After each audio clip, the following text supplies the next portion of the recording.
सोमनाथ नाम सुनते ही मन में आस्था, इतिहास और संघर्ष की तस्वीर उभर आती है।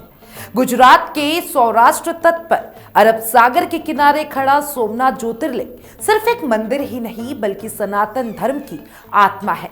यही वजह है कि 12 ज्योतिर्लिंगों में सोमनाथ को पहला स्थान मिला है। कहते हैं जहां विश्वास होता है वहां विनाश टिक नहीं पाता और सोमनाथ इसका सबसे बड़ा सबूत है। सोमनाथ की कहानी शुरू होती है चंद्रदेव से। पुराणों के अनुसार चंद्रदेव का विवाह दक्ष प्रजापति की 27 बेटियों से हुआ था। ये 27 बेटियां दरअसल 27 नक्षत्र थी, लेकिन चंद्रदेव का मन सिर्फ एक ही पत्नी में लगा रहता था, वो थी रोहिणी।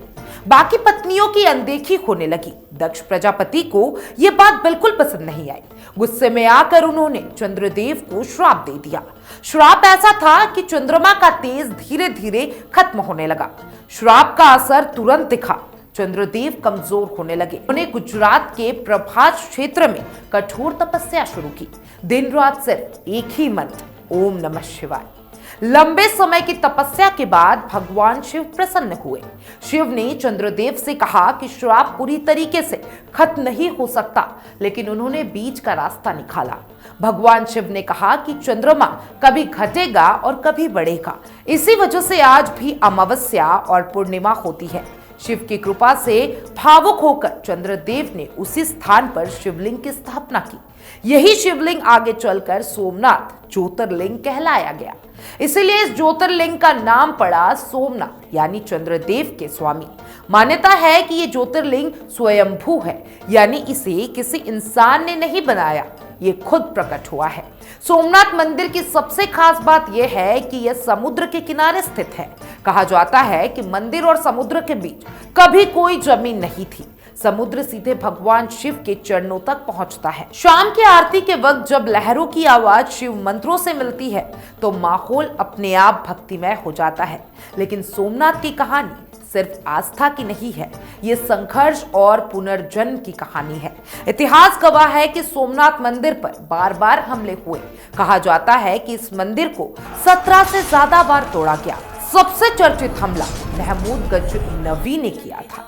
मंदिर को लूटा गया, तोड़ा गया, अपवित्र किया गया, लेकिन हर बार एक बात तय रही, मंदिर टूटा लेकिन आस्था नहीं टूटी। हर हमले के बाद भक्तों ने इसे फिर से खड़ा किया। यह मंदिर भारत की उस सोच का प्रतीक बन गया है जो कहती है गिरेंगे लेकिन रुकेंगे नहीं। आजादी के बाद सोमनाथ के पुनर्निर्माण का संकल्प लिया गया। सरदार वल्लभ भाई पटेल ने कहा था, सोमनाथ का पुनर्निर्माण भारत के आत्मसम्मान का सवाल है। 1951 में भारत के पहले राष्ट्रपति डॉक्टर राजेंद्र प्रसाद ने मंदिर का उद्घाटन किया। उन्होंने कहा कि सोमनाथ नया भारत बनने का प्रतीक है। धार्मिक मान्यताओं के अनुसार सोमनाथ के दर्शन करने से पाप नष्ट होते हैं, मन को शांति मिलती है, जीवन की परेशानियां कम होती है और मोक्ष का मार्ग प्राप्त होता है। कहा जाता है कि यहाँ मृत्यु होने पर शिवलोक की प्राप्ति होती है। शिव पुराण में बताया गया है कि भगवान शिव अग्नि स्तंभ के रूप में प्रकट हुए थे। उसी दिव्य प्रकाश के 12 स्थानों पर प्रकट होने से 12 ज्योतिर्लिंग अस्तित्व में आया।